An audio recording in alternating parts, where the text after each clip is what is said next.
Alors, actuellement, justement, on est dans une période où la pandémie, justement, fait rage. Et c'est assez compliqué, notamment pour les étudiants, mais aussi les professionnels de santé, mais aussi, je dirais même tout un chacun. Donc, j'aimerais en fait justement rajouter ma pierre à l'édifice en parlant notamment aux étudiants dans la santé, mais aussi aux étudiants en général, mais comme spécifiquement comme nos étudiants aides-soignants, infirmiers, voire même externes, voire internes qui sont du coup en médecine, et qui aident justement les autres professionnels de santé confirmés, expérimentés, à les aider du coup au quotidien dans cette pandémie qui est relativement néfaste justement pour tout individu. Donc, moi, ce que je voudrais justement apporter, ce serait une notion que je trouve assez capitale, que j'entends très peu souvent dans le développement personnel. Euh, c'est pas la confiance en soi, c'est pas l'affirmation de soi ni l'estime de soi. Ça va être quelque chose qui se rapproche beaucoup de la discipline, c'est les habitudes. C'est-à-dire que lorsque vous allez adopter des différentes habitudes, en fait, vous allez justement pouvoir jalonner votre vie, réussir différentes choses que vous ne pourriez pas réussir et passer justement à un niveau supérieur comme on aime souvent le dire. Donc, on va faire du coup ça en trois étapes très simples. Premièrement, on va définir ce que c'est une habitude et quelles sont ces deux grandes caractéristiques. Deuxièmement, on va voir comment est-ce que justement se construit une nouvelle habitude. Et troisièmement, je donnerai du coup des idées d'habitudes qu'il faudrait justement mettre en place afin de vous permettre d'avancer dans votre vie, mais surtout de réduire le stress. Tout ça va être le plus important. Réduire le stress. On n'est pas là sur une vidéo qui va vous aider à réduire votre angoisse, votre dépression. Non, on est sur un stress qui est intense, très rapide, voire, on l'espère, furtif, mais que l'on peut gérer plier en 3-4 secondes pour que justement il puisse partir et que on soit plus chier avec ça. Alors, qu'est-ce que c'est une habitude? Et quelles sont ces deux caractéristiques? Une habitude, c'est une chose que l'on répète de façon régulière. Donc, il y a deux notions, la temporalité et la répétition. Ces deux notions sont extrêmement importantes. Pourquoi? Parce que tout d'abord, la répétition, c'est ce qui va justement vous permettre d'ancrer cela dans votre propre mémoire et faire tout bonnement comme si du coup c'était naturel. Vous n'avez plus besoin de réfléchir. Par exemple, vous vous lavez les dents, j'espère, tous les matins, ok, et il n'y a plus aucun problème avec ça. Vous ne vous réveillez pas le matin en vous disant est-ce qu'aujourd'hui je me lave les dents? Non, lave-toi les dents. On est content que tu te laves les dents, vraiment. Donc, ce qui est très important, c'est de construire une habitude avec de la répétition. Vous allez voir plus tard ce qui est important, c'est la discipline. Et pourquoi le temps? Parce que tout simplement, le fait de le répéter au fur et à mesure sur une très longue période va l'ancrer profondément dans votre tête. Et ce qui va permettre ça, ça va être la régularité. Vous n'avez pas le choix. Il va falloir bûcher. Il va falloir répéter, répéter, répéter, répéter. Encore et encore et encore. Et il n'y a pas de remède miracle en fait. Il n'y a que la répétition et sur une longue période. Alors je sais qu'il y a un mythe selon lequel il faut seulement 14 jours, je crois, une dizaine de jours, une vingtaine de jours, je crois, pour ancrer l'habitude. Non. Prenez-vous un bon mois drastique pour ancrer l'habitude. Et encore, c'est pour une habitude justement que vous voulez mettre en place, effectivement, sur la durée. Mais cette habitude, en fait, si vous voulez qu'elle dure dans le temps, effectivement, vous allez trouver un point de bascule. Donne l'exemple. Mon cas, moi, j'ai commencé le sport, j'étais au lycée. Ok. Et au début, comme toute activité justement qui est nouvelle, c'était chiant. C'était dur, c'était compliqué, il y avait du sang, de la transpiration, c'était ardu. Mais je suis quand même allé. Et puis à un moment donné, en fait, il s'est créé une habitude qui était telle que si je n'y allais pas, et bien justement je ne me sentais pas bien. C'est-à-dire que voici justement le point de bascule que vous devez atteindre. Et ce point de bascule, vous n'allez pas le trouver à un moment extrêmement précis. Ça va dépendre de tout chacun, même si on pourrait donner une fourchette, une moyenne aux alentours d'un mois, à peu près. Ok. Donc vous gardez une habitude sur à peu près du coup tout un mois, une habitude simple.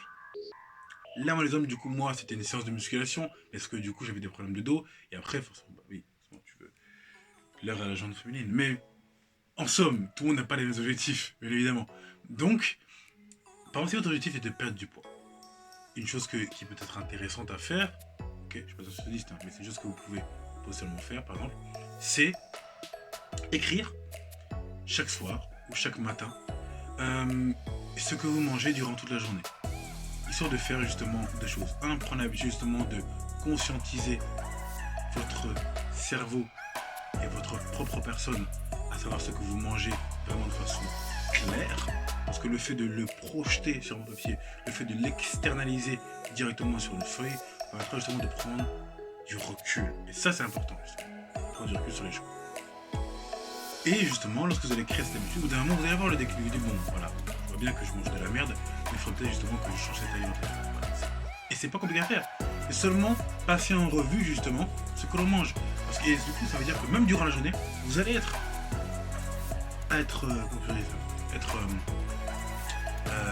à l'affût justement des choses que vous mangez. Parce que vous savez que vous allez devoir le renoter après. Donc c'est un des points vraiment essentiels, qui est justement la conscientisation, la prise de conscience, pardon. C'est justement l'un des points primordiaux, c'est la prise de conscience de notre mauvaise habitude afin de la changer en nouvelle habitude. Donc comme je vais me répéter du coup, les caractéristiques d'une habitude, c'est l'intemporalité qui doit être longue, durant laquelle vous devez faire une chose, une activité, de façon régulière. Vous devez la répéter, la répéter, la répéter, la répéter, jusqu'à ce que ça devienne naturel et que vous ne pensiez même plus à le faire de façon bénéfique ou maléfique, vous le faites. Parce que vous le faites. Deuxième chose, comment changer une habitude. C'est-à-dire du coup comment créer une nouvelle habitude qui se crée avec trois choses principales. 1. Le stimulus, le stimulant, l'élément déclencheur, la causalité de toutes vos habitudes. Ça ne va pas être toujours la même, mais vous devez chercher du coup la cause de l'habitude que vous voulez changer. Ensuite, l'action, c'est là que vous voulez agir. L'action que vous voulez changer.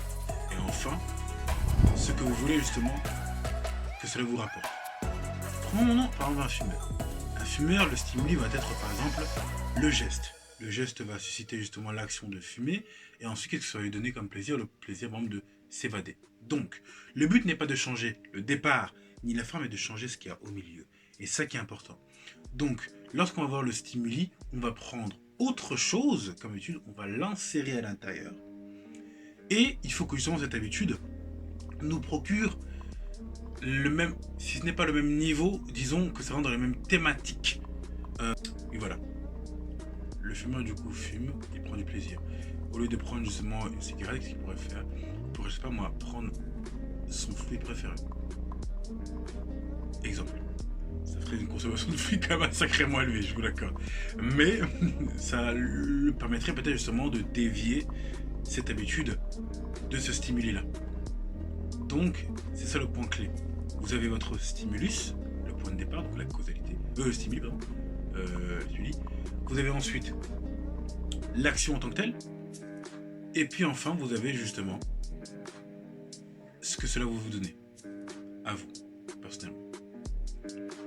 Et enfin, du coup, qu'est-ce que je pourrais vous apporter justement comme différentes habitudes que vous pouvez mettre en place? Je dirais, il y en a 3 que vous pouvez mettre en place, que peu de gens mettent en place, mine de rien. C'est respirer, mieux respirer en l'occurrence, boire de l'eau et bien dormir. Ça peut vous paraître stupide, mais dans cette période justement pandémique, ce qui est trop souvent négligé, ce sont justement les heures de sommeil. Ça va être justement qui va avoir un impact justement sur notre humeur, donc sur notre intelligence émotionnelle, notre intelligence sociale, et du coup il va y avoir forcément une augmentation du stress. On va faire des erreurs au travail, etc. On sera beaucoup plus enclin à la confrontation avec les autres, et c'est chiant, ça casse les couilles à tout le monde. Donc voilà, autant prendre des bonnes habitudes dès le départ. Donc boire de l'eau, respirer. Pourquoi respirer? Le fait de mieux respirer vous permettra justement d'oxygéner votre cerveau. Oxygéner votre cerveau. Il consomme 20% d'énergie de tout votre corps. Donc, il faut qu'il carbure. Il faut qu'il soit justement en bonne santé. Ok. Et enfin, troisième chose. Donc, c'était boire de l'eau, bien respirer et je sais même plus ce que j'ai dit. Du coup, j'ai oublié. C'est sur les quatrième du coup. Faire une activité physique. Activité physique justement, que c'est justement extrêmement importante.